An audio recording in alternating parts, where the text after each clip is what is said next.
Bonjour tout le monde et bienvenue dans ce nouveau concept de vidéo Easy Ezo. Si vous l'avez peut-être compris et analysé, Easy Ezo, donc Easy en anglais facile, Ezo le diminutif de ésotérique. Ici, je vais vous partager les énergies du mois. Donc n'hésitez pas à réagir en me laissant un like si jamais ça vous plaît, que je sache si je le refais pour les prochains mois, novembre, décembre, etc. Je vais donc vous parler des énergies du mois et quand je parle d'énergie, je mélange deux choses. D'un côté, ce qui est scientifiquement observé dans le ciel, les phases de la lune, les mouvements des planètes, les saisons. De l'autre, la façon dont on ressent et on interprète ces changements dans notre monde physique. Ce qu'on appelle donc les énergies, mais on va aussi parler des sabbats et de ce genre de choses dans ces vidéos. C'est un peu comme si l'astronomie était le paysage qui se présentait devant nous, et que l'ésotérisme c'était l'émotion que nous mettions à ce paysage qui se déroule devant nous. Aujourd'hui on va donc voir ensemble les grands événements d'octobre, leurs énergies, quels signes sont les plus impactés, et aussi comment vous pouvez vivre ces moments à travers des rituels ou des pratiques.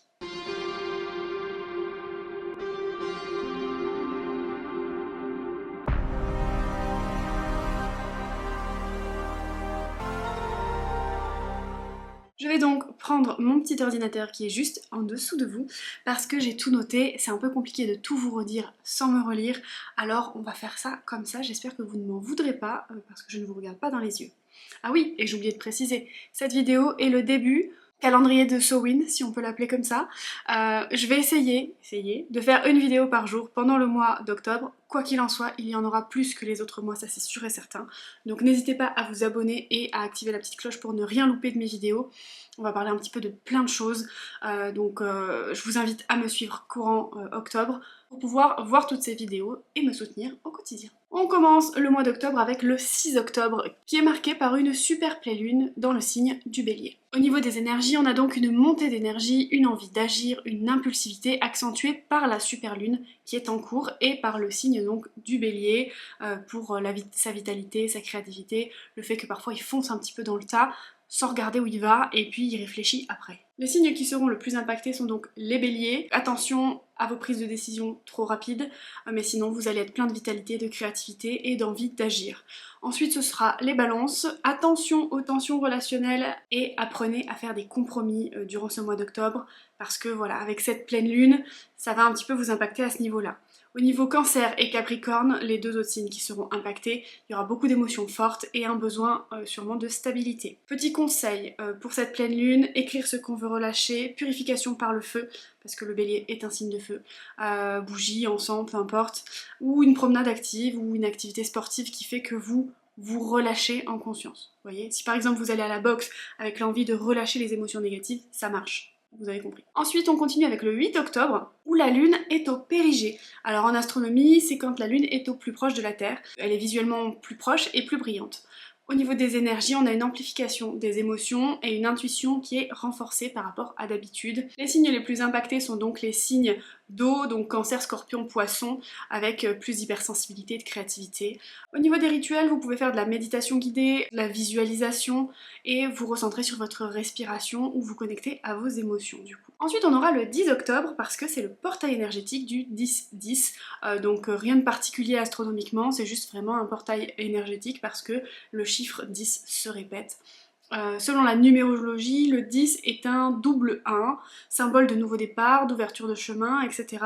Mais pareil, si vous voulez avoir plus de détails, n'hésitez pas à me suivre sur mon compte Instagram parce que tout au long du mois, je vais vous poster des petits posts pour la pleine lune, pour la nouvelle lune et pour le portail énergétique. Donc n'hésitez pas à aller voir là-bas. Pour les signes impactés, ce sera surtout les signes de terre de manière générale, Vierge, Taureau, Capricorne, et ça nous apportera beaucoup plus de clarté dans les projets matériels.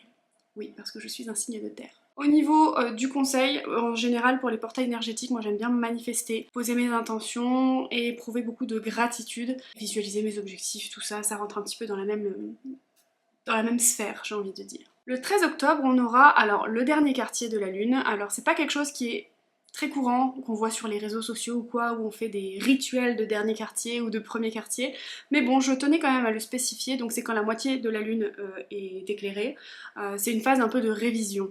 Il est temps de réévaluer, de se délester vraiment de ce qui bloque, si jamais on n'a pas réussi dans cette première partie de lune, de se délester de ce qui bloque, Il faut vraiment le faire et mettre en place des choses pour se délester. Les signes les plus impactés, ce sera plutôt les Capricornes, les Béliers et les Balances, de ce que j'ai vu, et il y aura besoin sûrement de bilan et d'ajustement. Donc c'est ce que je vous ai dit, faites un petit point sur les choses que vous avez demandé à vous délester à la pleine lune. Si jamais vous n'avez pas encore réussi, mettez d'autres choses en place pour vous aider. Pour ce qui est de ce que vous pouvez faire, vous allez pouvoir faire du journaling si jamais c'est quelque chose qui vous parle, ou faire un rangement symbolique en désencombrant votre espace par exemple. Ça peut peut-être vous aider et vous clarifier du coup l'esprit. Bien sûr c'est adaptable, il n'y a pas que ça, vous pouvez faire d'autres choses, mais je vous donne un petit peu globalement par rapport aux énergies du moment. Ensuite le 21 octobre nous aurons la nouvelle lune, cette fois-ci en balance, donc c'est quand la lune est toute noire, qu'elle est invisible, et donc elle symbolise le début d'un nouveau cycle. Au niveau des énergies, ça va avec les énergies de la balance, donc harmonie, équilibre, nouveau départ relationnel. Les signes les plus impactés seront donc la balance, le bélier et le gémeaux ainsi que le verseau, qui auront un boost créatif, qui auront peut-être besoin d'ajuster, de s'ajuster un petit peu dans leur relation, ou qui lanceront un nouveau cycle personnel, et ça on aime. Au niveau des conseils, c'est le moment idéal pour poser vos intentions, pour effectuer un rituel de gratitude, pour visualiser ou encore pour vous écrire une lettre d'amour à vous-même. Le 29 octobre, nous avons donc le premier quartier de la lune quand elle commence à réapparaître et qu'elle est à moitié réapparue. Donc c'est une période d'action, c'est une période où il faut entreprendre, une période où on a des énergies de décision, de passage à l'action après les intentions qui ont été posées. Les signes les plus impactés seront le Sagittaire, la Vierge et le Gémeaux, avec beaucoup de dynamisme, mais aussi un risque de dispersion, donc attention. Durant cette période-là, je vous conseille d'effectuer des actions concrètes, de planifier des projets, de faire des rituels de motivation, de vraiment visualiser ce que vous devez faire pour atteindre les objectifs que vous vous êtes fixés. Nous finissons ce mois par le 31 octobre, qui est la nuit de Samhain, donc de Halloween, mais bon, c'est un sabbat, donc c'est le sabbat de Samhain, qui symbolise donc le milieu de l'automne entre l'équinoxe et le solstice. C'est le nouvel an des sorcières, voilà, on en entend parler, on sait ce que c'est le moment où le voile est le plus fin entre le monde des vivants et le monde des morts. Ça symbolise la fin d'un cycle, la connexion aux ancêtres, c'est le meilleur moment pour faire ça, pour faire aussi de l'introspection, se remettre en question, etc. C'est très important. Les signes les plus impactés seront les signes d'eau de manière générale, qui ont une plus forte sensibilité spirituelle, mais plus particulièrement le signe du Scorpion, qui est le signe de la transformation, et qui aura une grosse puissance énergétique. Donc ça risque de se ressentir un petit peu si jamais vous êtes Scorpion, ou si vous avez du Scorpion dans votre thème astral. Au niveau des rituels, on en reparlera dans la vidéo qui sortira exprès à Samhain, mais vous pouvez écrire une lettre aux ancêtres, vous pouvez déposer une offrande, allumer une bougie, faire un rituel de purification, faire de l'introspection, faire du shadow work, il y a plein de choses que vous pouvez faire durant cette période-là. Vous pouvez essayer de rentrer en contact avec vos guides, comme le voile est plus fin entre les mondes, entre guillemets, ils auront aussi eux plus de facilité à entrer en contact avec vous. Attention, ne faites pas de Ouija, s'il vous plaît, je vous en supplie, c'est très dangereux, warning, hein, pas de Ouija, surtout, parce que vous pouvez contacter tout le monde et n'importe qui, et à ce moment-là, c'est encore pire, parce que c'est la porte ouverte à tout le monde, et puis ils vont vous faire croire que c'est des gens de votre famille ou je ne sais qui, et en fait, parfois oui, mais parfois non. Attention, très dangereux, ne faites pas ça. On va continuer avec d'autres conseils. Je voudrais également vous parler de mon dada, les pierres. Donc je vais vous donner quelques pierres à chaque fois pour les différentes périodes du mois. Donc par exemple pour la période de la balance, donc jusqu'au 22 octobre, je vous conseille de vous munir soit de lapis lazuli si vous avez besoin de clarté mentale ou de plus d'harmonie dans vos communications, le quartz rose pour la douceur, l'équilibre relationnel et le cœur apaisé, l'aventurine verte si vous recherchez plutôt de la chance, de la sérénité ou une harmonie intérieure. Ensuite, pour la période du Scorpion, donc à partir du 23 octobre, je vous conseille plutôt de l'obsidienne noire pour la protection, la libération des blocages et l'introspection profonde.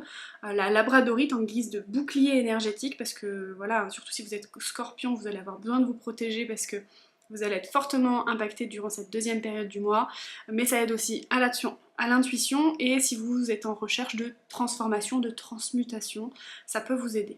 Ensuite, vous pouvez aussi vous munir d'un grenat qui va vous aider pour tout ce qui est énergie vitale, courage ou la transformation également. Je vous le rappelle, pour les cycles lunaires et les événements, n'hésitez pas à me suivre sur mon compte Instagram que j'arrive petit à petit à alimenter de plus en plus en vous faisant des petits posts pour les événements astro les plus importants.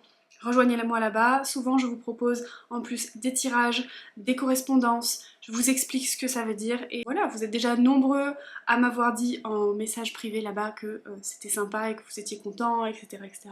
N'hésitez pas à me rejoindre là-bas, peut-être que ça vous servira.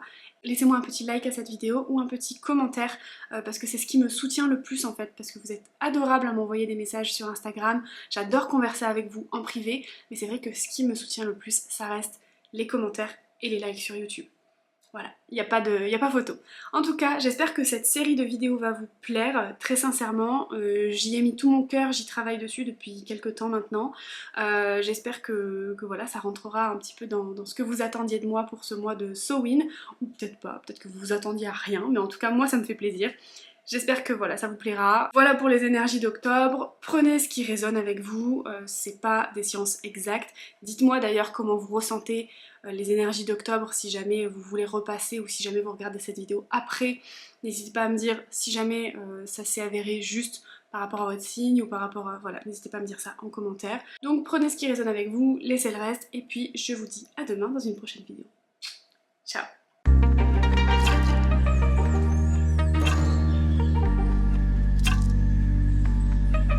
Puis soyez indulgents aussi si pendant cette série il y a des fois où je vous loupe un peu ou peut-être j'arrive pas à poster exactement tous les jours, mais en tout cas je vais faire de mon mieux, c'est promis. Voilà, et puis je vous dis à demain. Ciao!